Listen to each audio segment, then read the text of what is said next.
गजाननं भूतगणाधिसेवितं कपित्थजम्बूफलसारभक्षितम् उमासुतं शोकविनाशकारणं नमामि विघ्नेश्वरपादपङ्कजम्।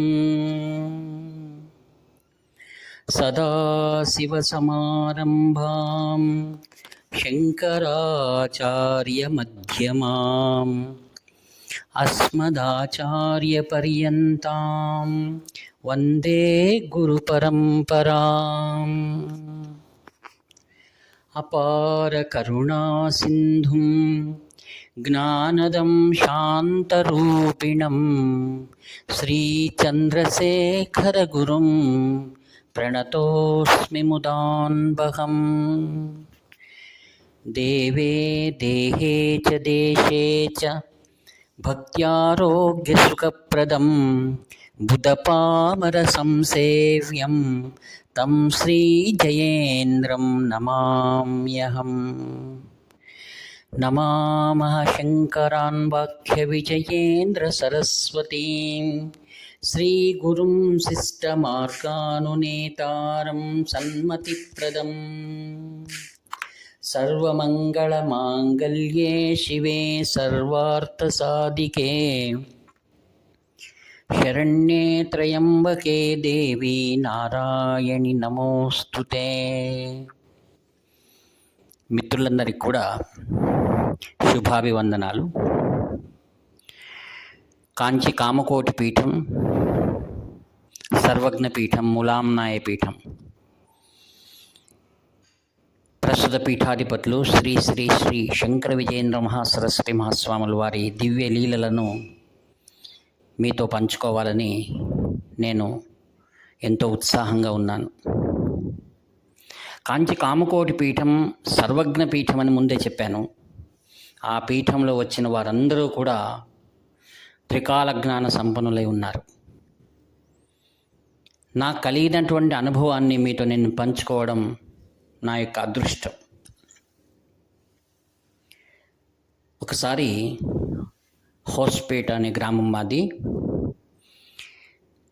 హోస్పేట్లో ఒక దేవాలయంలో షిరిడి సాయి దేవస్థానం, అక్కడ దర్శనానికని ఎందరో వస్తూ ఉంటారు. నా స్నేహితుడిని కలవడానికి అక్కడికి నేను వెళ్ళడం జరిగింది.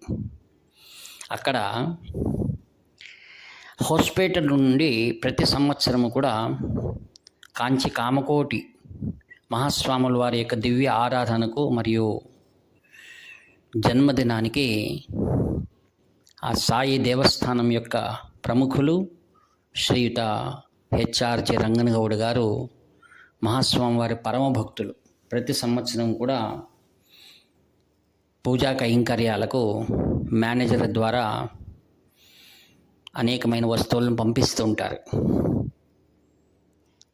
అందులో పనిచేస్తున్నటువంటి ఒక గుమాస్తా నాతో అలా మాట్లాడుతూ, స్వామి మీరు కాంచీలోనే ఉంటారు కదా, మా ఊరు వాళ్ళు, నేను ఎన్నోసార్లు వస్తూ ఉంటాను, అయితే ఒకసారి కూడా నేను ప్రసాదం తీసుకోవడానికి కాలేదు నాకు అన్నాడు. అప్పుడు నేను అన్నా, దానికేముంది, నేను ఈసారి అక్కడ ఉన్నప్పుడు నువ్వు రా, తప్పకుండా నేను నీకు ఇక్కడ ప్రసాద వ్యవస్థ చేస్తానన్నాను. ఇది జరిగింది హోస్పేట్లో. తర్వాత నేను చెన్నైలో మా కుమార్తె ఎల్ఎన్టీలో జాబ్ చేస్తున్నందువలన నేను నా భార్య చెన్నైలో ఉన్నాం. మరునాడు శ్రీ శంకర విజయేంద్ర మహాసరస్వాముల వారిది జన్మదినం ఉన్నందువల్ల మేము ఉదయాన్నే కాంచీకి చేరుకున్నాం. మా కుటుంబం వచ్చి స్వాముల వారిని దర్శించుకుంటున్నప్పుడు స్వాముల వారు అన్నారు, హెచ్ఆర్జీ వాళ్ళ గుమాస్తా వచ్చాడు, అతనికి భోజనం ఏర్పాటు చేయన్నారు. సరే, నేను అతనికి కోసం వెతికాను, నాకు కనపడ్డాడు అతను. స్వామి నేను నీకోసమే చూస్తున్నాను అన్నాను. పర్వాలేదురా అని అతన్ని భోజనశాలకు తీసుకుని వెళ్ళి సంతృప్తిగా భోజనం ఎదురుగా ఉండి అతనికి ఏర్పాటు చేశాను. తర్వాత అక్కడ భోజనశాలలో వేద పండితులు భోంచేస్తున్నవారు ఒక ఆయన అందరికి కూడా అరటిపళ్ళు అందిస్తున్నారనమాట.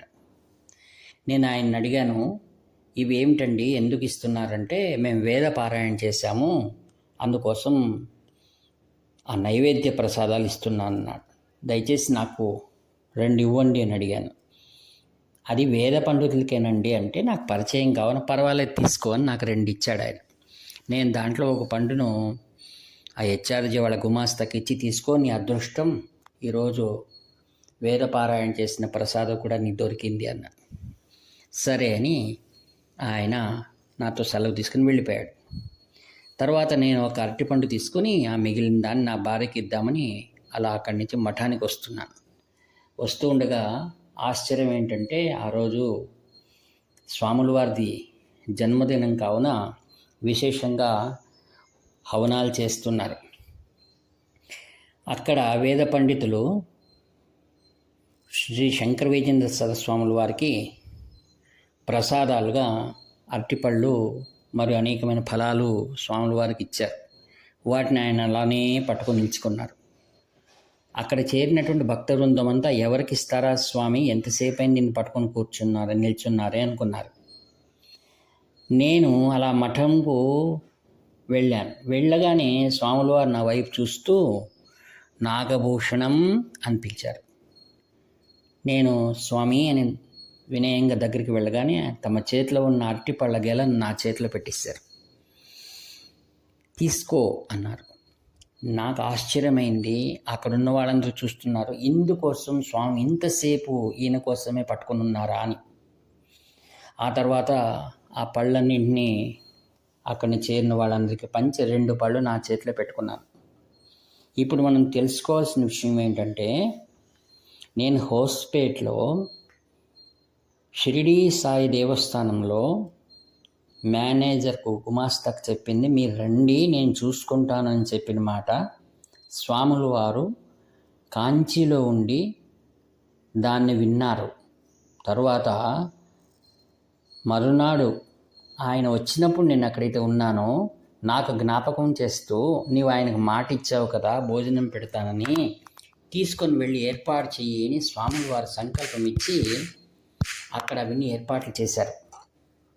తర్వాత 3వ విషయము, నేను నీకు ఒక పని అప్పగించాను గురువుగా, నీవు దాన్ని పాలించేటప్పుడు నీవు అక్కడ వేద పండితుడిని యాచించి తీసుకోవాల్సిన అవసరం ఏముంది, ఇక్కడ వేద పురుషుని నేనే నీ కోసం ఈ యొక్క ప్రసాదాలు పట్టుకొని నిలుచుకున్నాను చూడు అని నాకు చూపించడానికి అన్నట్ల నాకు అవన్నీ బోధపడ్డాయి. స్వాముల వారు త్రికాల జ్ఞాన సంపన్నులు. మనం అనుకుంటాం వారు ఎక్కడో ఉన్నారు భౌతికంగా, మనం ఇంకెక్కడో ఉన్నామని. అలా ఉండదు. గురువులు ఎక్కడ ఉన్నా మనం చేసేటువంటి ప్రతి క్రియను కూడా వాళ్ళు అంతర్యామి అయి గమనిస్తూ ఉంటారని మనకు అనిపిస్తుంది. అలాంటిది ఇంకొక సంఘటన మీకు నేను చెప్పడానికి ఇష్టపడుతున్నాను. కాంచి పరమాచార్య స్వాములు వారు ఎలాంటి మహిమలు చేశారో, వారి పరంపరలో వచ్చిన శ్రీ శంకర విజయేంద్ర సరస్వాముల వారు కూడా అలాంటి లీలలు అపరంపరంగా చేస్తున్నారన్నమాట.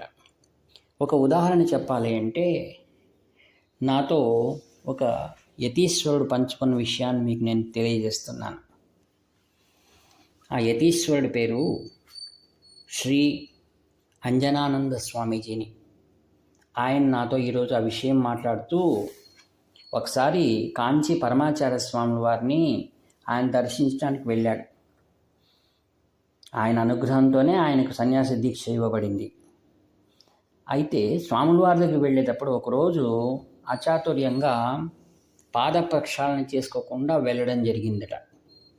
స్వాముల వారు ఒకసారి ఆయన ఎక్కడ అడుగుతాడో అని ఈయన చూస్తూ ఉంటే, స్వాముల వారు కనుసైగలతో, నేనేం నిన్ను అడగలేదులే, అడగను అని అన్నారట. అలానే అటువంటి సంఘటనే శ్రీ శంకర విజయేంద్ర సరస్వతి మహాస్వాముల వారు కాంచీలో ఉన్నప్పుడు కూడా ఈయనకు అలాంటిదే పరిస్థితి ఎదురైందట. చాలా భక్తుల రద్దీ ఉంది. ఈయన వేరే గ్రామం నుండి వచ్చారు, స్వాముల వారు లోపలికి వెళ్ళిపోతారేమో అని అవసరంతో ఆతురంగా స్వాముల వారి దర్శనానికి అలా కాళ్ళు కడుక్కోకుండా అలా వెళ్ళారట. ఆ తర్వాత సరిదిలో నిలబడి ఉన్నారు, నేను కాళ్ళు కడుక్కోలేదు కదా అని మనసులో అనుకుంటూ ఉన్నారట. స్వాముల వారి దగ్గరికి వెళ్తున్నట్టే ఆయన కూడా మహాస్వాముల వారి మాదిరిగానే చేతులు చూపించి అలా వెళ్తూ నేనే నిన్ను అడగనులే అని అలానే సైగ చేశారట. అందుకే మహాస్వాముల వారు ఏ లీలలు ఎలా అలా మాట్లాడేవారో అలానే శ్రీ శంకర విజయేంద్ర స్వాముల వారు కూడా తద్రూపకంగా ఆయన శిష్యులకు అనుగ్రహిస్తూ ఉంటారు. కావున కాంచీ పరమాచార్యులు పరంపరలో వచ్చినట్టు అందరూ కూడా సర్వజ్ఞత్వమై ఉంటారన్నమాట. మరి ఇంకొక విషయం చెప్పాలి అంటే శ్రీయుత రెంటాల వెంకటరమణ గారు అనేటువంటి వారు తమ అనుభవాన్ని ఒకసారి చెప్పారు. ఆయన మహాస్వాముల వారి యొక్క ఈ పరంపర ఎలాంటిది అని. ఒకసారి శ్రీ రెంటాల వెంకటరమణ గారు శ్రీ శంకర విజయేంద్ర సరస్వాముల వారిని దర్శించడానికి కాంచీకి వచ్చారట. అది మొదటిసారి. ఆయనకు ఈ యొక్క లఘుశంక అని అంటారు. అంటే ఆయనకు అప్పుడప్పుడు బాత్రూమ్ వెళ్ళవలసి వచ్చేది. మొట్టమొదటిసారి వచ్చారు, అది ఎక్కడ ఉందో ఆయనకు తెలియక ఆయన ఆలోచన చేస్తున్న సందర్భంలో శ్రీ శంకర విజయేంద్ర సరస్వాముల వారు ఒక పరిచారకుని పంపించి బయట ఒక ఆయన రెంటాల వెంకటరమణ గారిని కూర్చున్నారు, ఆయన్ను మీరు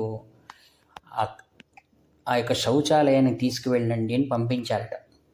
చూడండి, ఇప్పుడు ఆయన ఆశ్చర్యపోయారు. నేను వచ్చిన విషయం ఆయనకి ఎలా తెలుసు, నా యొక్క ఇబ్బందిని ఆయన ఎలా గుర్తించారు అని ఆయన ఒకసారి భక్త బృందంతో పంచుకున్నారు. మరి అలాంటిది ఇంకొక సంఘటన జరిగింది.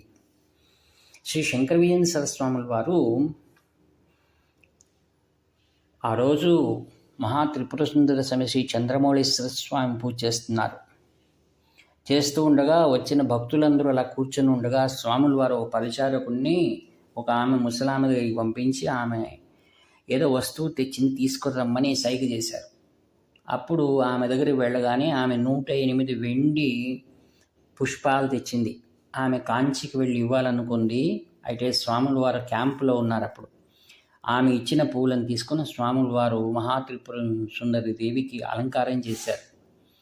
అక్కడున్న వారందరూ భక్తులు ఆశ్చర్యపోయారు.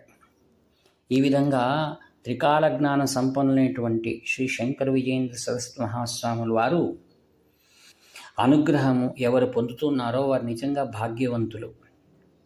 మనం వారి నిత్యము నిరంతరము స్మరించడం ద్వారా సకలమైనటువంటి దురితముల నుండి మనం బయటపడి అజ్ఞానం నుండి విడువబడి మన యొక్క జీవిత గమ్యాన్ని మనం చేరుకోవడానికి వారి అనుగ్రహం మన పైన సంపూర్ణంగా ఉంటుంది. ఆదిగురు శంకరాచార్య ప్రతిష్ఠితమైనటువంటి సర్వజ్ఞ పీఠం ములాంనాయ పీఠం. ఆ పరంపరలో మహాభాగ్య స్వరూపం మనకు అనుగ్రహంగా ప్రాప్తించినటువంటి సద్గురు స్వరూపులు శ్రీ శంకర విజయేంద్ర సరస్వతి మహాస్వాముల వారు. వారిని మనం నిరంతరము స్మరిస్తూ వారి అనుగ్రహానికి పాత్రలు కావాలని మనం జ్ఞాపకం చేసుకుంటూ ఈ యొక్క వాక్పుష్పములను అత్యంత నిరహంకారపూర్వకంగా శ్రీ శంకర విజయేంద్ర సరస్వతి మహాస్వాములు వారి దివ్య చరణార విధములను సమర్పిస్తూ సెలవు తీసుకుంటాను. ఇట్లు మీ ప్రియతమ నేస్తము నివర్తి నాగభూషణ శర్మ. హర హర శంకర, జయ జయ శంకర, హర హర శంకర.